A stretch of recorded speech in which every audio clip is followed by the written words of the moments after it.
भारतीय राजनीति में हास्य का पुट लगातार कम होता जा रहा है और नेताओं को हास्य ऐसा लगता है शायद पसंद नहीं आता है। लेकिन कहते हैं प्रकृति का एक नियम है, प्रकृति कहीं भी निर्वात या शून्य नहीं रहने देती। जब भी कोई जगह खाली होती है उसको भरने का कोई ना कोई इंतज़ाम प्रकृति कर देती है। साइंस भी यही कहता है। तो प्रकृति और साइंस दोनों का इस मामले में एक तरह का सोचना है कि कहीं निर्वात नहीं रहेगा, शून्य नहीं रहेगा। अब जो है शून्य की थ्योरी पर जाने की ज़रूरत नहीं है साइंस में, वो साइंस के विशेषज्ञ, विज्ञान के विशेषज्ञ उसके बारे में ज़्यादा बताएंगे। बात केवल राजनीति की हो रही है, सामाजिक जीवन की हो रही है। हमारे सामाजिक जीवन में भी हास्य कम होता जा रहा है। लेकिन अब सवाल ये है कि राजनीति में उस हास्य की उस कमी को पूरा कौन कर रहा है।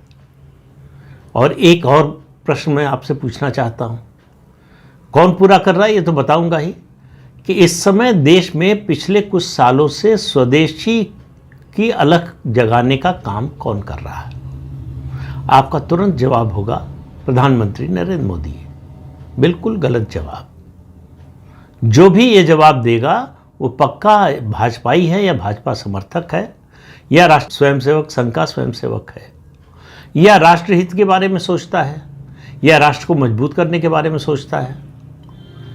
अगर आप ईमानदारी से इस बारे में सोचें और अपने आसपास जरा नज़र दौड़ाएं तो आपको वास्तविकता का पता चलेगा। जिन लोगों ने प्रधानमंत्री नरेंद्र मोदी का नाम अपने मन में सोचा है मेरे इस प्रश्न के जवाब में, उनको जरा सोचना चाहिए। वो मुझे लगता है कि वास्तविकता से कटे हुए हैं, क्योंकि ये काम अगर स्वदेशी की अलख जगाने का काम कोई इस देश में कर रहा है तो उसका नाम सिर्फ और सिर्फ राहुल गांधी है।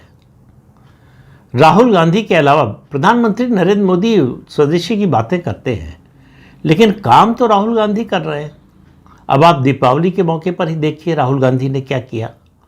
क्या प्रधानमंत्री नरेंद्र मोदी ऐसा कुछ कर सकते हैं? प्रधानमंत्री तो चले गए INS विक्रांत पर नौसैनिकों के साथ दिवाली मनाने के लिए। पिछले 11 साल से प्रधानमंत्री, 12वीं दीपावली थी उनकी प्रधानमंत्री के रूप में। हर बार वो सेना के जवानों के बीच में दीपावली मनाते, राष्ट्र के बारे में सोचते हैं, संस्कृति के बारे में सोचते हैं।